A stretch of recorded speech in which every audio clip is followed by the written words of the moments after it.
नमस्कार।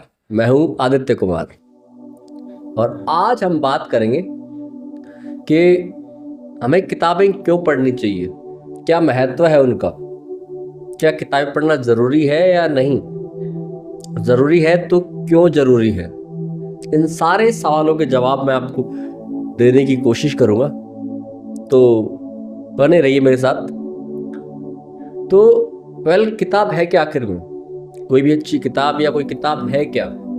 किताब किसी व्यक्ति विशेष के अनुभवों का एक संग्रह है जो उसने जीवन में अनुभव किया, उसने देखा अपने दृष्टिकोण से, उसने उसे लिख दिया। मैं फिलहाल काल्पनिक किताबों की बात नहीं कर रहा, फिक्शनल बुक्स की बात नहीं कर रहा, मैं बात कर रहा हूँ नॉन फिक्शनल की, जो वास्तविकता पे आधारित है, जो अनुभवों पे आधारित है। फिलहाल मैं उन बुक्स की बात कर रहा हूँ। कोई भी किताब किसी का दृष्टिकोण है और एक अच्छी किताब एक व्यक्ति का ऑब्जर्व करने का तरीका है, उसका दृष्टिकोण है। सीखने के दो तरीके होते हैं सिंपली। आप किसी भी चीज़ को आप खुद कोशिश करें, गिरें, ठुकराएं, फिर उसे समझ में आए, वो चीज़ आपको समझ में आएगी, या फिर किसी ने उसे पहले कर रखा है, उस चीज़ को किसी ने वो प्रयास कर रखा है या किसी ने उस तरह चीज़ों को किया है, तो उसके अनुभव पढ़ के आप समझ जाएंगे कि ये तो मुझे नहीं करना है। ये एक तरह का मार्गदर्शन है। जैसे कि एक टीचर होता है ना, वो आपको कोई आप क्वेश्चन सॉल्व कर रहे हैं तो आपको बताएगा इसको इस तरह करो पहले, फिर इस तरह करो, आपको वो स्टेप बाय स्टेप बताएगा कि इस तरह करो, ये सॉल्व हो जाएगा इजीली। लेकिन बस उसे अगर आप बिना किसी नियम के रैंडमली करने की कोशिश करेंगे तो आपको काफ़ी टाइम लगेगा। 2-4 बार गलत करेंगे, हो सकता है लास्ट में आप सही कर दें, लेकिन आप 2-4 बार गलत जरूर करेंगे। आप बिना गलत किए उसे नहीं कर सकते। तो मार्गदर्शन जरूरी है। किताबों का मेन उद्देश्य जो है ना, वो है मार्गदर्शन, और साथ ही आपका दृष्टिकोण को और विस्तृत करना, अपने दृष्टिकोण को इतना विस्तृत करना कि आप चीजों को अच्छे से समझ पाए, चीजों को और अधिक विस्तृत समझ के साथ देख पाए, अपनी संकीर्णताओं से ऊपर उठ पाए। किताब का मेन मोटो यही है किसी किताब को पढ़ने का। जब आप कुछ अच्छी किताबें पढ़ते हैं, कुछ अच्छे लेखकों की अच्छी किताबें पढ़ते हैं, तो उनमें उनके जीवन का एक अद्भुत दृष्टिकोण होता है जो आपके जीवन में बहुत काम आता है। यह आपकी मैच्योरिटी, आपकी समझ को बढ़ाता है, आपको जीवन को और अच्छे से जीना सिखाता है। यह आपको बताता है कि आपको क्या नहीं करना है, जो उन्होंने गलतियां की या जो उनके अनुभव रहे, और आप क्या करें कि आपको ये परेशानियां नहीं आएंगी। तो किताब पढ़ना जरूरी है देखा जाए तो। अगर आप उस तरह के व्यक्ति हैं कि आप अपने जीवन से कुछ अद्भुत चाहते हैं, आप कुछ अनोखा करना चाहते हैं, या आप शांति से भी जीना चाहते हैं, दोनों ही दशाओं में ये किताबें पढ़ना जरूरी है। कुछ अच्छी किताबें पढ़ना जरूरी है। किताब पढ़ने का शौक या किताब पढ़ने की आदत आपके अंदर होनी चाहिए। ये आपको निखारती है, सिखाती है, आपके दृष्टिकोण को विस्तृत बनाती है, दूसरों की समझ को समझना सिखाती है, दूसरे के दृष्टिकोण से आपको संसार को देखना सिखाती है। हो सकता है आपका दृष्टिकोण गलत हो, संकीर्ण हो। जब आप किसी और का दृष्टिकोण समझे तो आपको समझ में आएगा कि यार मैं अपने संकीर्ण दृष्टिकोण में कितना कुछ खो रहा था और अब कितना कुछ है मेरी आंखों के सामने, कितनी संभावनाएं हैं मेरी आंखों के सामने। तो ये आपके भीतर की संभावनाओं को उजागर करने का एक तरीका कह सकते हैं, आपकी समझ को गहरा करने का और स्पष्ट करने का एक तरीका कह सकते हैं। किसी और के अनुभव आप सिर्फ उसने जो जीवन भर में सीखा है ना, या सालों में सीखा है, वो सारा निचोड़ आप एक बुक को पढ़ के जान लेते हैं। इससे बड़ी बात क्या होगी यार। किसी ने ढेर सारी मेहनत की, ढेर सारी असफलताओं के बाद एक सफलता पाई, उसने उसे किताब में लिख दिया। आप उसे पढ़ के समझ जाएंगे कि मुझे क्या नहीं करना है जिससे इतना टाइम लगता है, या मुझे क्या करना है जिससे ये चीज जल्दी पूरी हो जाएगी। तो ये अपने आप में एक अनोखी चीज है ना। जब आप कुछ अद्भुत चरित्रों को पढ़ते हैं, जैसे कि महात्मा बुद्ध हुए, विवेकानंद जी हुए, जब आप ऐसे लोगों को पढ़ते हैं ना, तो उनके शब्द केवल शब्द नहीं होते यार। वहाँ जीवन का दृष्टिकोण तो है, मैं मानता हूँ, लेकिन उनकी ऊर्जा है उन शब्दों में। वो केवल शब्द नहीं है, उनकी ऊर्जा है। जब आप उसे पढ़ते हैं, उनके चरित्र को पढ़ते हैं, तो वो आपके भीतर झलकने लगता है।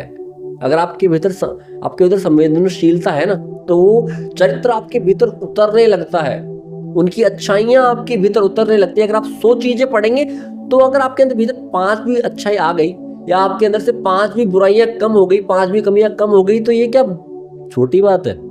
ये बिल्कुल छोटी बात नहीं है यार, ये बहुत बड़ी बात है। हमारे अंदर ढेरों कमियां हैं, हम सब जानते हैं। अगर किसी एक किताब को पढ़ने से हमारी 5 कमियां कम हो गई, तो इससे अच्छी बात क्या हो सकती है? अगर हम 5 कमियां कम हो गई और हम 5 कमियों से होने वाली 1000 गलतियां बच गई, हम 1000 गलतियां करने से बच गए।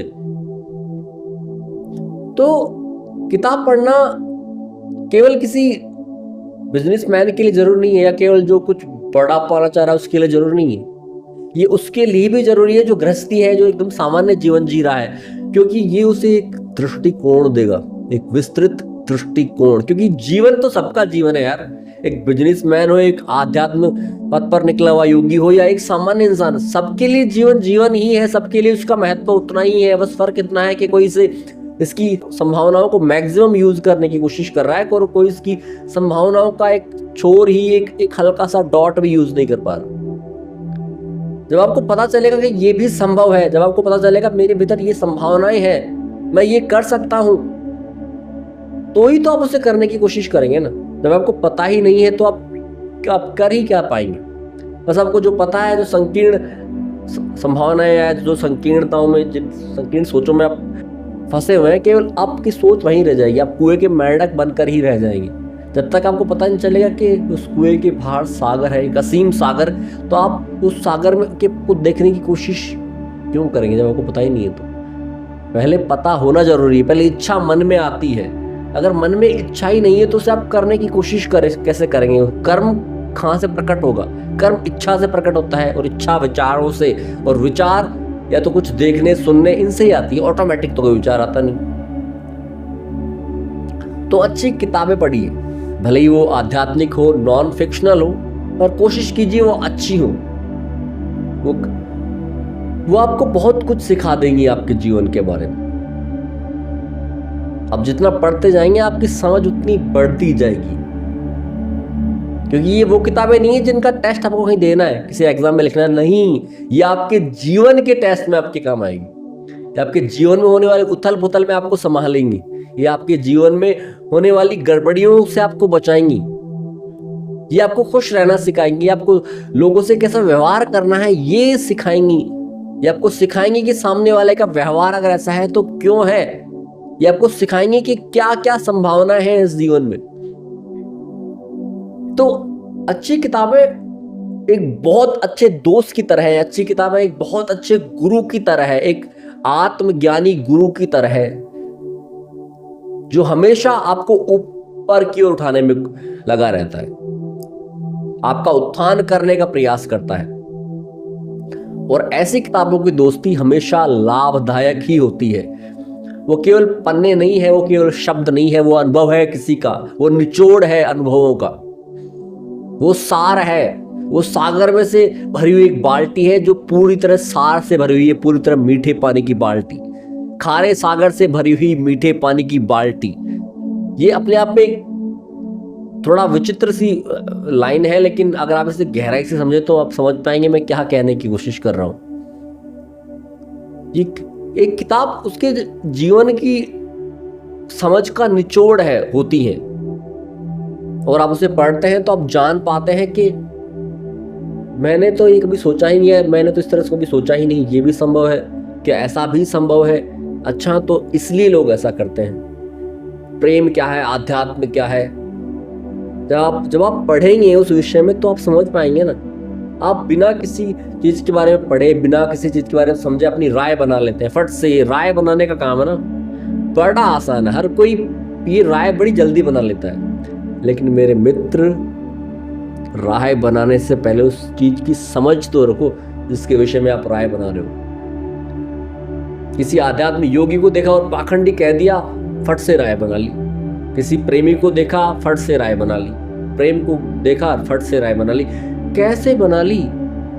पता तो होना चाहिए प्रेम क्या है, पता तो होना चाहिए भक्ति क्या है, पता तो होना चाहिए वैराग क्या है। फिर जाके आप अगर उसके बारे में राय बनाते हैं तो काफ़ी हद तक आपकी राय ठीक होगी। लेकिन आप बिना उस चीज़ के बारे में जाने समझे राय बना लें, ये कहाँ की समझदारी हुई भैया। राय बनाने के लिए भी समझ का विकसित होना जरूरी है, और समझ की विकसित दो ही तरीके से होती है। या तो आप गलतियां कर करके सीखो, सालों लगा दो, या फिर आप एक किताब से वो चीजें सीख लो जिनको सीखने में आपको सालों लग जाएंगे। सपोज करो आप एक बिजनेस करने की, ये स्टार्टअप आपने स्टार्ट किया है, आप एक बिजनेस करने की कोशिश कर रहे हैं, तो उसमें होने वाली जो जो गलतियां हैं आप वो दोहराएं और फिर एक दिन सफल हो जाए ढेर सारी गलतियां करके। या फिर किसी की जिसने बिजनेस कर रखा है उससे उस बारे में समझे या उसकी किताब पढ़े, तो आप उन ढेर सारी गलतियों को दोहराने से बच जाएंगे जो उसने दोहराई थी, जो आपके पैसे का भी नुकसान करने वाली थी और आपके समय का भी, आपकी ऊर्जा का भी, और आपकी सफलता उससे काफी जल्दी मिल जाएगी। तो यानी किताब का जो मूल उद्देश्य है ना अच्छी किताबों का, वो है आपकी समझ को बढ़ाना, आपको गलतियां करने से रोकना, आपको ये बताना कि कहां ठहरना है, कहां चलना है। तो मेरे दोस्त, किताब पढ़ने की आदत डालो, अच्छी किताब पढ़ने की आदत डालो। ये आपके जीवन में क्रांति घटित कर सकती हैं, या क्रांति से मेरा आशय है रूपांतरण। आपको अनोखा बनाएंगी, आपको उभारेंगी, आपको अच्छा बनाएंगी, बेहतर बनाएंगी, आप जैसे हैं उससे बेहतर।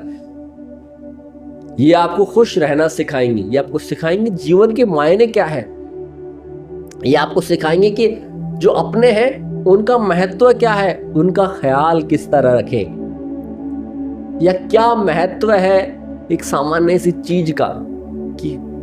तो अच्छी किताबें पढ़ना शुरू कीजिए, आज से ही शुरू कीजिए, मेरा तो मानना है। अगर आप आज से शुरू नहीं कर पाए तो आप नहीं कर पाओगे। कोई भी एक किताब आपके घर के अंदर, ऐसा तो हो ही नहीं सकता कि कोई किताब ना रखी हो। भगवत गीता तो लगभग हर घर में होती है, भगवत गीता हुई, शिव पुराण हुआ, अगर इनमें से कोई भी किताब आपके पास है, रामायण है, तो उसे पढ़ना शुरू कीजिए। फॉर्मेलिटी के रूप में नहीं, उसे रियल में, उसको उसमें रुचि लीजिए, वो जो कहने की कोशिश कर रहे हैं उसे समझने की कोशिश कीजिए। आपको एक अनोखा दृष्टिकोण मिलेगा, आपको कारण मिलेंगे इस जीवन को उठाने के, आपको कारण मिलेंगे कि मैं इससे अच्छा हो सकता हूँ, आपको संभावनाएं मिलेंगी। तो आज से ही अच्छी किताबें पढ़ना शुरू कीजिए और इस जीवन को और बेहतर बनाइए और खुश रहिए। धन्यवाद।